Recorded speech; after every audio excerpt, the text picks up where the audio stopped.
Hello viewers, if you are new to the video, please hit the like and subscribe button and share it with your friends. Also, click on the bell icon so that you get the latest information about the videos that are uploaded. Hello students, welcome back to the new video. In today's video, we will continue the ongoing chapter number 2, Digestion in Animals. In today's video, we will study about the nutrition in humans, wherein we will discuss the topics system, organs of digestive system, ingestion and digestion in mouth and buccal cavity, and also the types of teeth. So, students, in the previous video, we have already learned that the nutrition in all living organisms follow 5 steps. They are ingestion, digestion, absorption, assimilation and egestion. Nutrition in humans also follow all these 5 steps. But before we go in detail about all these steps, first of all, let us recall what is a system. You know that the basic unit of life is cell. But are all cells in a living thing same? No. They are different. So, a group of similar cells forms a tissue and group of similar tissues form an organ and group of different organs that work together form an organ system. And you know that the different organ systems form an organism. That means we can say that the structural organization of a living thing is cells, tissues, organs, organ system and organism. That means a group of organs working together to perform a particular function is called a system. Now, let us find out what are the organs which constitute our human digestive system. So, the different organs that constitute the human digestive system are mouth, esophagus, that is also called as food pipe, stomach, small intestine, large intestine, rectum and anus. Students, all these organs are connected with each other. That means the mouth is connected with esophagus, which is connected with the stomach. And stomach is connected with the small intestine, which is connected with the large intestine. Then it gets connected with the rectum and rectum is connected with the anus.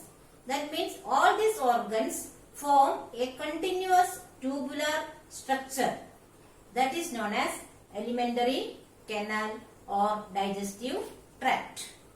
That means all these organs form the continuous tubular structure called alimentary canal or digestive tract. Apart from these organs, there are some digestive glands also. That means the digestive glands like salivary glands, liver and pancreas. These digestive glands produce the digestive juice, which are very essential for the digestion process. So, we can say that the digestive system consists of alimentary canal and digestive glands. Now, let us see how these organs are arranged to form a continuous tract through which the food passes. The human digestive system.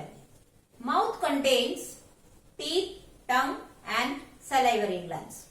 And also the space between the teeth and cheek is known as buccal cavity. So students, this is the diagrammatic representation of our digestive system.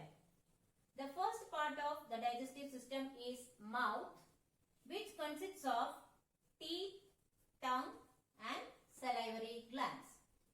The mouth is the part where we keep the food first. So the mouth is connected with a long tube called esophagus, which is also known as food pipe. mouth and the other end is connected with the stomach. That means the esophagus connect mouth with the stomach. Stomach is a muscular bag which can contract and relax, where the food can be stored for few hours. So the other end of the stomach is connected to the small intestine. Small intestine is a very long tube which is coiled inside. The other end of the small intestine is connected with a large intestine. Large intestine is a wide tube, and the other end of the large intestine is connected with the rectum. The one end of the rectum is connected with the opening called anus. Now let us understand or let us study what happens to the food in all these organs one by one. So first of all we will see what happens to the food in the mouth and buccal cavity. Mouth consists of teeth, tongue and salivary glands. And buccal cavity is the area between the teeth and the cheeks. You know that we take in the food through the mouth. That means the food is ingested through the mouth. Food is chewed and broken down into pieces by the help of teeth. The process of chewing the food has got a particular name, that is mastication. So what is mastication? The process of chewing food with the help of teeth is known as mastication. And also salivary glands are present in the upper part of our buccal cavity. They produce a particular digestive juice called saliva. Saliva contains a digestive enzyme called amylase. So what is amylase? Amylase is the digestive enzyme present in the saliva. Amylase can break down the simple carbohydrate present in the food into sugar. That means the digestion, the process of digestion starts in our mouth. Students, have you ever observed your teeth? Are they of same size and shape? No. Our teeth vary in appearance and also in the function. Our teeth is rooted in a particular socket in the gum. Each tooth is rooted in a particular socket in the gum.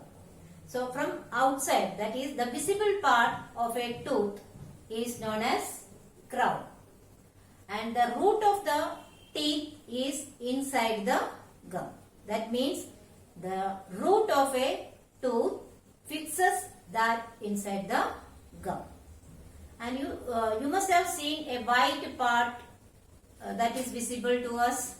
This white part that covers the tooth is known as enamel.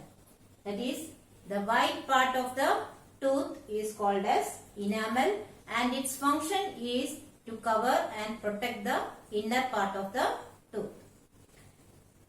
Actually, enamel is the hardest material in the body. Now, in the lifetime of a child or a person, he gets two sets of teeth. A newborn baby is not having any kind of teeth. Once when the child is of few months old, he gets a set of few teeth. That is, that first set of teeth a child gets in his lifetime is known as milk teeth. Why do we call it as milk teeth? They are not very strong.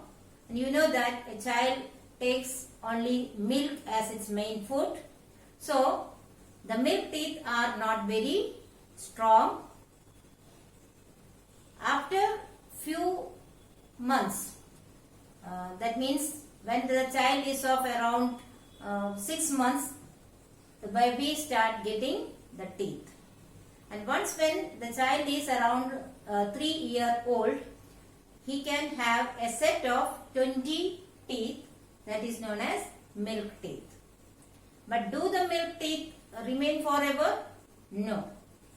When the child is around 5 to 6 years old, the root of the milk teeth becomes loose and it starts falling off.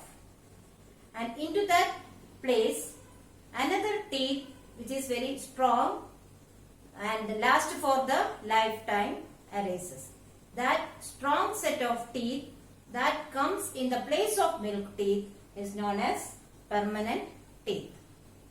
A person can have a set of 32 teeth in his permanent set.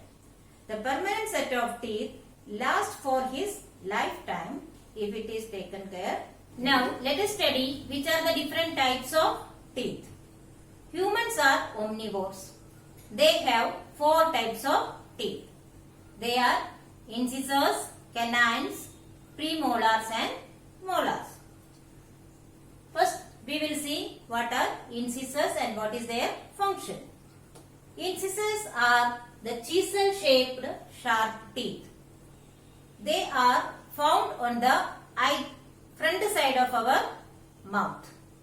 That means there are 8 incisors, 4 on the each jaw. That is 4 in the upper jaw and 4 in the lower jaw. They are used for cutting and biting the food. When we eat a piece of apple, where do we cut that? We cut that with the help of our front teeth. So these front teeth are incisors. That means incisors are used for cutting and biting the food. The next type of teeth is canine. Canines are sharp and pointed teeth. Where are they found? They are found on either side of the incisors. That means on either side of the incisors in the front jaw and the lower jaw and the upper jaw. That means there are 4 canines, one on each side of the incisors. And what are they used for? Since they are sharp teeth, it is used for tearing the food. For example, if when we eat a sugar cane, it is tear off with the help of our canines. The next type of teeth are premolars. They are broad teeth with a flattened surface. There are 8 premolars, 4 each in the upper jaw and the lower jaw. Since they are the broad teeth with flattened surface, they are using to grind the food. The last type of teeth are molars. They are also broad teeth. They also have flattened surface, but they are little bigger than the premolars. The molars are 12 in number, 6 in the lower jaw and 6 in the upper jaw. Since they are very broad teeth, they are used for grinding and chewing the food. So which is our chewing teeth? They are molars.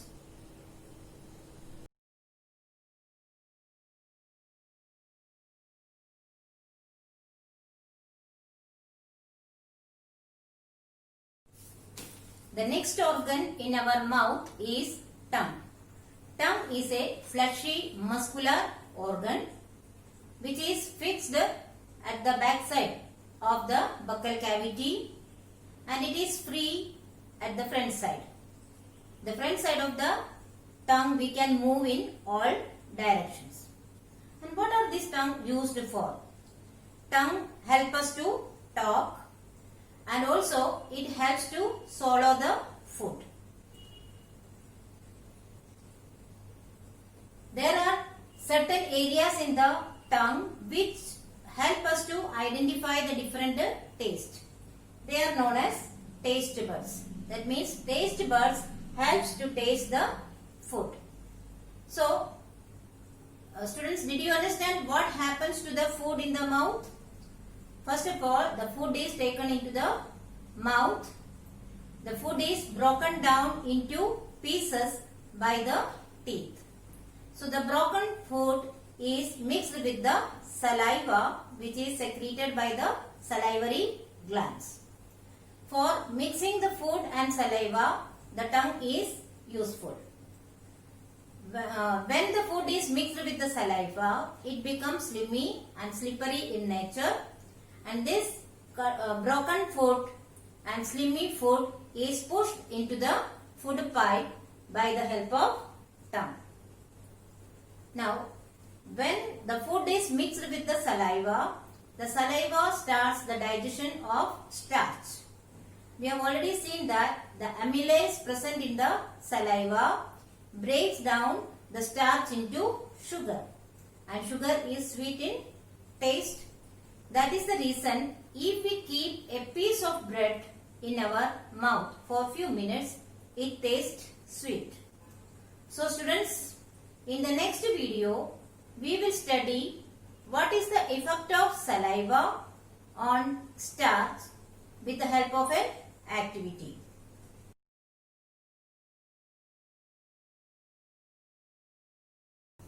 So students, I hope you have understood the concepts very well. But still, if you have any doubt, you can write in the comment section. I will try to solve it as soon as possible. Here are some review questions. Please solve it in your notebook. Thank you.